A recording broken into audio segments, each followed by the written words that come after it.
Hi and welcome back to my channel.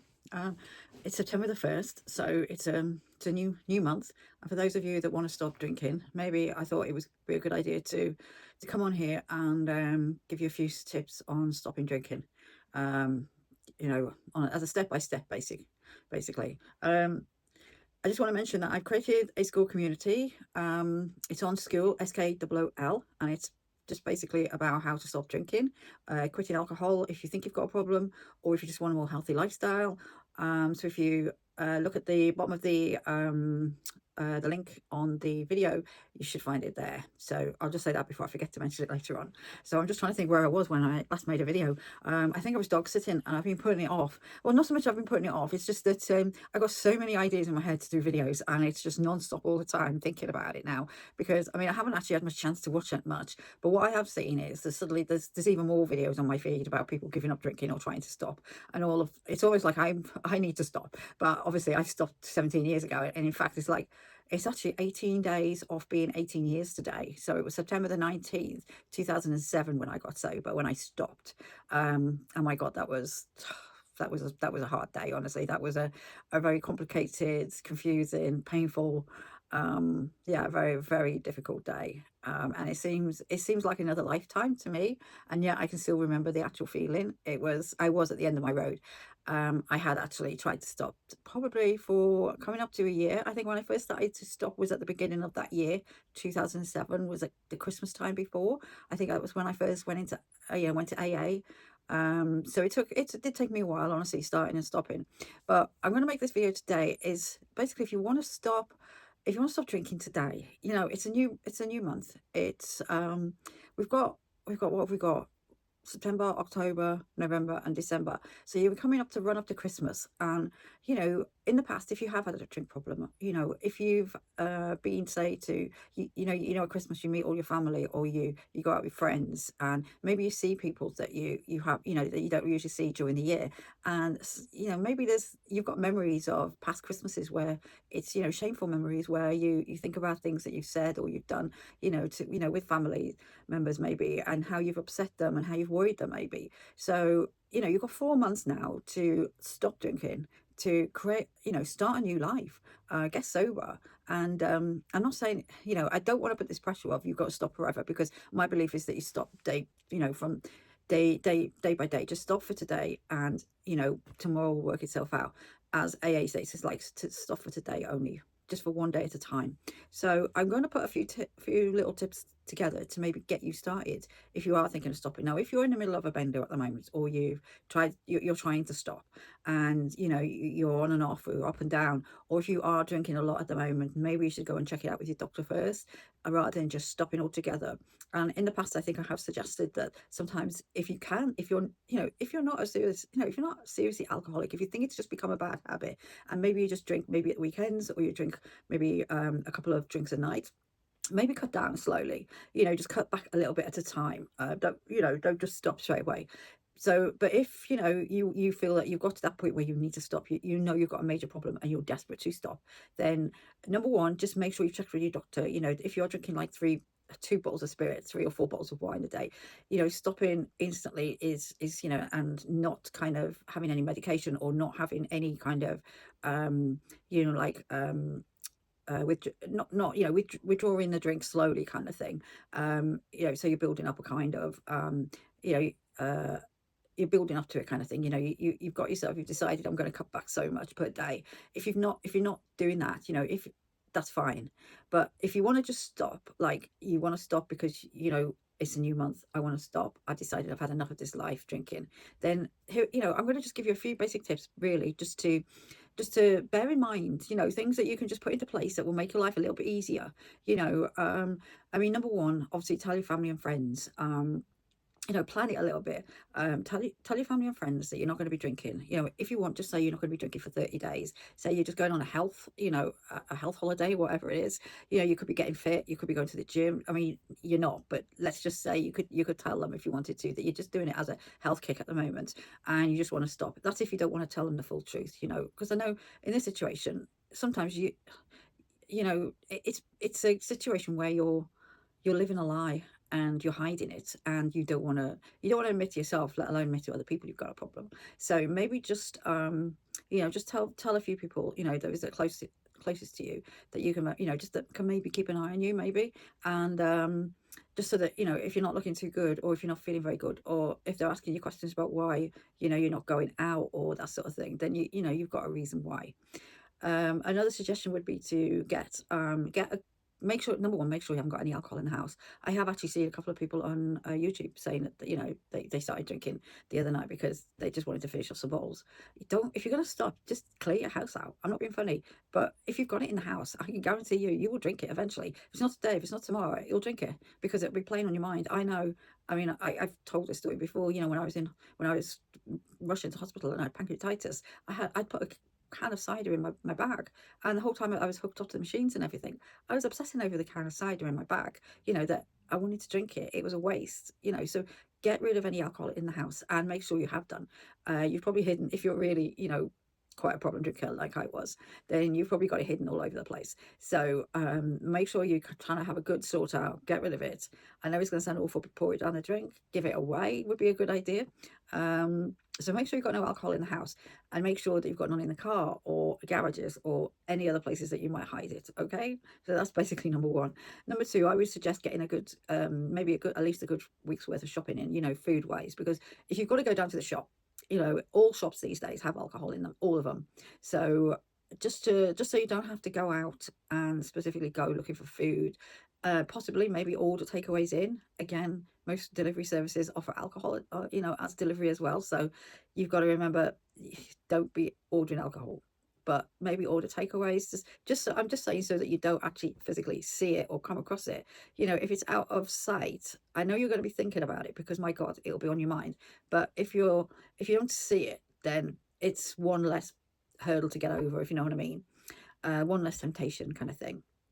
So make sure you've got some health, and make sure you've got some healthy drinks in as well. I mean, for starters, I've always drank a lot of fizzy water. So like soda water, fizzy water, sparkling water. Always make sure you've got plenty of water in. Maybe get some electrolytes. For instance, what have I got? I mean, this is what I drink now anyway, is like SIS electrolytes, hydro. I mean, these are basically because, if I'm drinking a lot of water, I get bored of water. And also, if I've done a run, or if I've done some exercise, or if I'm not feeling 100% and I haven't drank enough, I know it's usually because, if I'm feeling like a bit iffy, it's because I haven't got enough. I don't drink a lot of salt in that as well. So just make sure you've got enough electrolytes in you. So these SIS are great. And I also have regularly, I take this, I wasn't going to plan this. I would have got these ready if I was. But like vitamin C and vitamin D. I take vitamin C anyway regularly because it's just good for you. And vitamin D and zinc is good for especially women. And we don't get enough sun in this country. That's one of the reasons I want to leave. But we don't get enough sun. And basically, vitamin D is really good for you. Helps prevent colds. And everyone says vitamin C, but to be honest, vitamin D I find is, I've gone years without colds or the flu, and it's usually because of the amount of this stuff, the vitamin D I take, honestly. Another thing I was going to suggest, I forgot to write down, was milk thistle. If you can get some milk thistle tablets from the chemists, Boots sell them. Most chemists, I'm not saying most chemists, some will, but milk thistle tablets are really good for your liver. So if you are worried about, I mean, for those of you who are big drinkers, who are full-blown alcoholics, who've got problems, then you'll probably already been to the doctors or already had a health check and know that your liver is probably suffering quite badly. So milk thistle will help to repair the liver. But that's another thing with stopping drinking. If you stop, your liver will start to repair itself, and surprisingly, it will repair itself. I mean, it'll never be, I think you can get up to nearly 100%.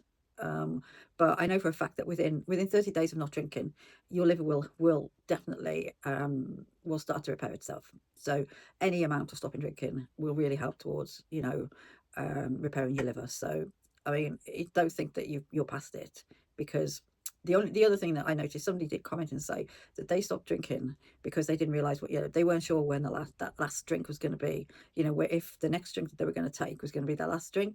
And that is something that you've got to be aware of. You don't know when, if you take a drink, if you've had a few, you don't know when that last one will be the one that'll finish you off. You just don't know. It can be any time. And I don't know if you've seen, over the years, the amount of famous people who've like just dropped dead.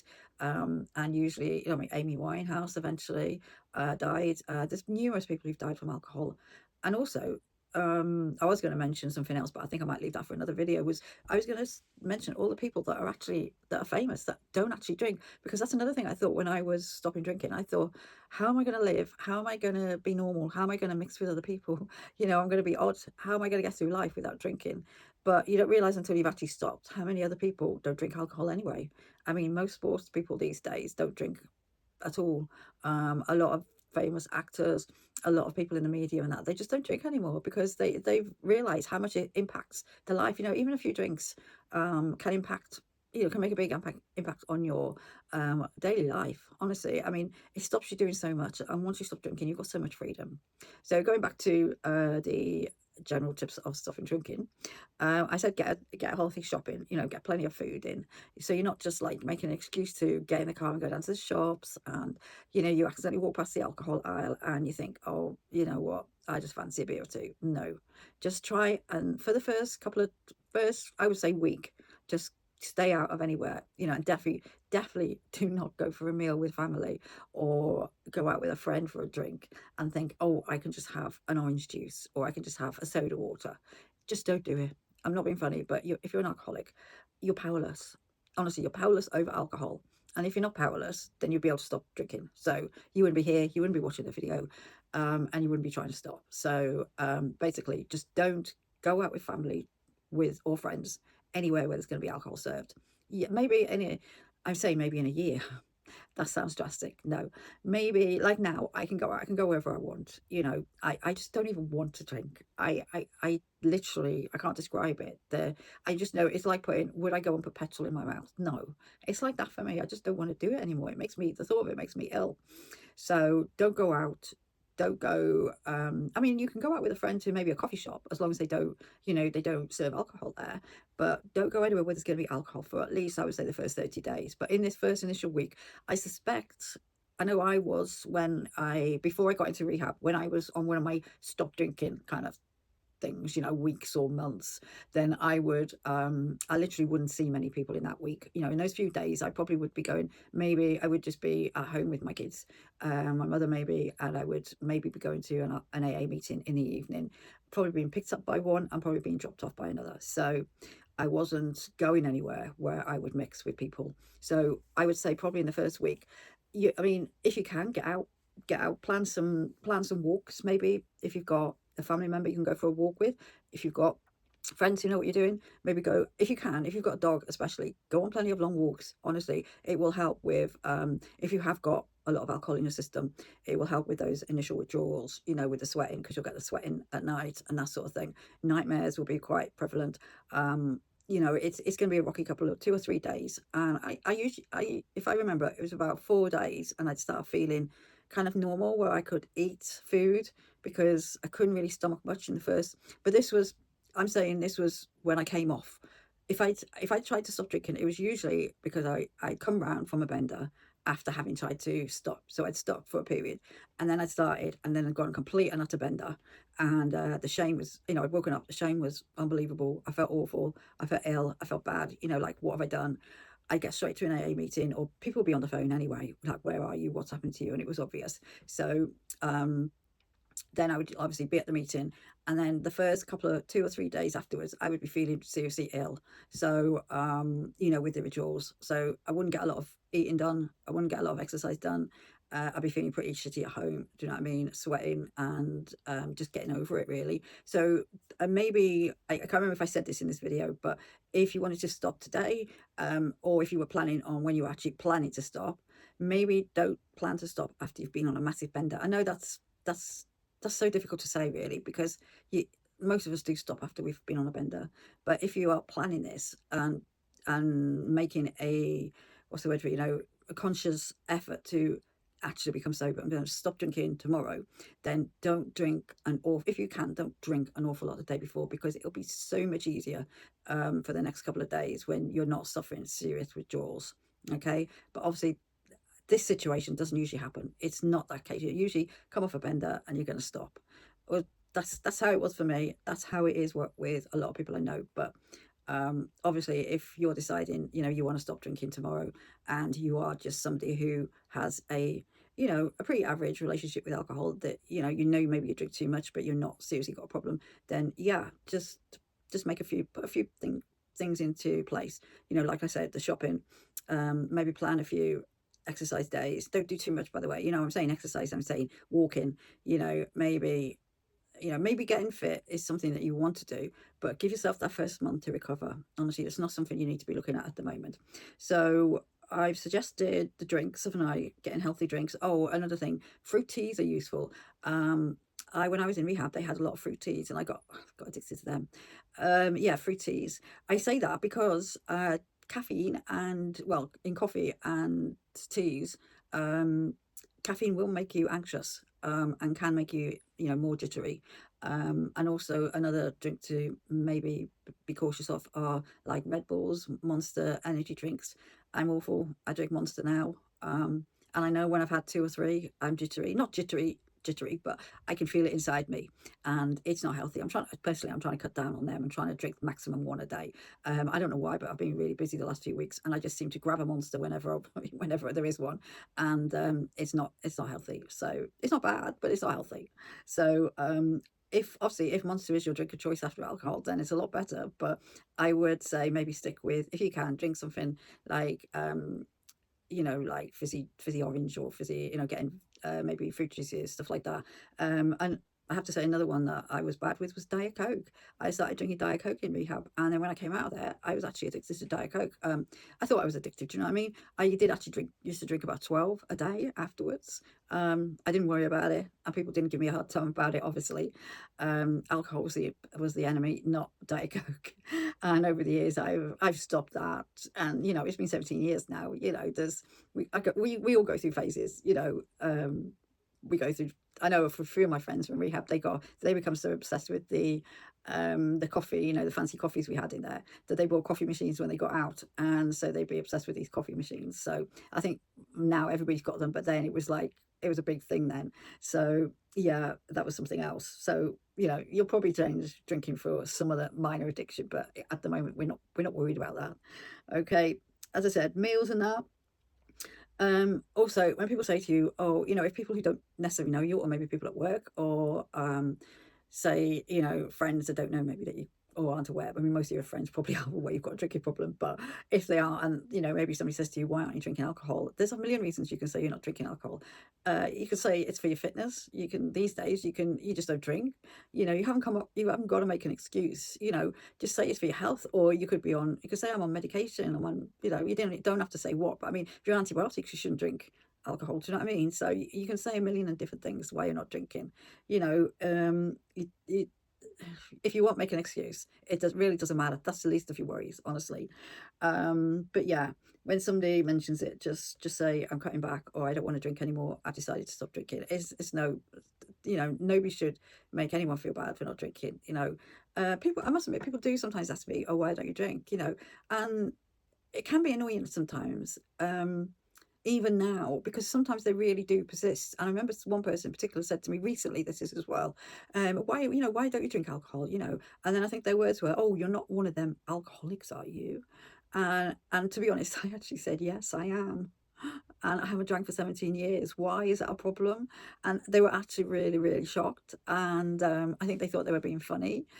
And I don't think they expected that. But yeah, it pissed me off a little bit. But I just, you just shrug it off. It doesn't matter, honestly. Nobody really gives a damn at the end of the day. It's like, if you actually drop dead of alcoholism tomorrow, your family would be upset, your friends would be upset, but then those other people, they're not going to give a shit, honestly. People don't care, really. Just do it for you, honestly. Do it for your close family, because they want you to be sober. Okay, so I've mentioned the basics. Really is plan it if you can. Get some healthy food in, healthy drinks in, go walking if you can. Obviously, if you feel that drinking, you're not powerless, so power over alcohol is not a problem, then you can just stop. Do you know what I mean? It's not a big deal. Do you know what I mean? But just think of all the benefits. Think of all the benefits when you do stop. I mean, give it 7 days, okay? It is painful the first 3 or 4 days are going to be the worst, honestly. By about day 7, you're probably feeling a lot better. As long as you keep drinking water and you keep eating and trying to do a little bit of exercise, walking. If you've got to go to work, I was going to say, if you've got to go to work, maybe plan a week off work, maybe if you can. If not, the only issue I was going to say is if you are drinking a lot, then if you do go to work and you're not drinking, then you're going to be visibly sweating and visibly upset and noticeably disturbed, edgy, jittery. You'll probably be very naggy as well. So I would suggest trying to have a week off work if you can. If you can't, just get on with it. But if you can't, it's just one of those things, isn't it? Just try. But just think about, as I said, just think about, you'll have extra money. Think about being able to save up for, say, a holiday or doing something different, having a new hobby. You'll be able to get fit. You'll be able to do other things. The world's your oyster. You just don't realize what drinking does. You think that you're free when you're drinking. You think you're happy and free. You're not. Alcohol ties you down. You technically can't drink and drive for starters. So even if you are trying to, even if you are drinking and driving, you're always aware of it. So you're creeping around. Do you know what I mean? Always aware of like police. Always aware of somebody shopping you in. You're so free when you haven't got that alcohol. You can just go where you want when you want. Do you know what I mean? Any time of the day, any time of the night, and it's amazing to be able to, like, I went not long after I got sober. I went up one of the mountains of Snowdon. I went up to see the sunrise, at the top, and it was just amazing to be out at that time in the morning, and to be free and to be able to drive back home. And you don't get you miss all that when you're drinking. You miss so much, honestly. You'll get better sleep. You'll get, obviously, I know you're gonna get disturbed sleep for the first few weeks, months, maybe. Not necessarily everybody does, so don't think you are. You might not. Everybody's different.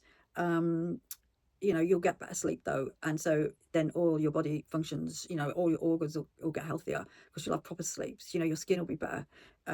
You've got more energy. You can do more things. You're free to go about and do anything when you want. No hangovers. And basically being healthy, and you'll have a longer life, and you'll also be somebody that you can be proud of yourself, and other people can look up to you. Forget all the things that you've done in the past. It doesn't matter, because once you do get sober, believe me, people are so proud of you. And at the end of the day, it is an illness, and up to a point, you can't help it. When we actually become alcoholic, we can't help it. Whatever triggers us, whatever starts us on that road, everyone's got those triggers. Everyone has some kind of life experiences, and it doesn't matter what it is anymore. It doesn't matter. It's about where you go from now, how you stop now, and how your life progresses from now. And people will look at you in the future and will be, they'll come to you for advice, and it's amazing. It's just so, I can't describe it. It's I mean, we all get our insecurities. I still, because I think a lot of us are insecure people. That's why we drink. I was very shy, very quiet, that sort of thing. I never had any confidence, and I've still got some of those things now, honestly. But it's so much better without alcohol. It's just so much better. I think at the first you think alcohol helps you, and it does up to a point, but then it stops working. When it stops working, it's hell, and life becomes hell. It is like living in hell. And I know those of you out there who are still struggling, will agree with me. And I know those of you out there who also have stopped and have been stopped for a long time will also agree with me as well. So anyway, I'm going to leave it there because I've rattled on for too long again. And as usual, I've not really planned it, and I've gone off track as usual. So I am gonna put some sort of proper plan together. Honestly, I just want to get these videos out because I want to help people. Okay, but it's September the 1st today. Try and stop drinking. Do it for you, and do it for if you're going to do it for anybody else, do it for your family as well. Okay. Anyway, good luck, and if you need any help, please reach out. As I said, my school community, SKOOL, it's a free community. I'm not charging anything, so I'm not trying to get any money off you. I just want to help you. It's in the description but below, so just click on there and you'll go to my community and click on it and I'll accept you. Okay, so that'll be it for today, but take care and good luck. Honestly, I really do. I pray for you. Okay, God bless.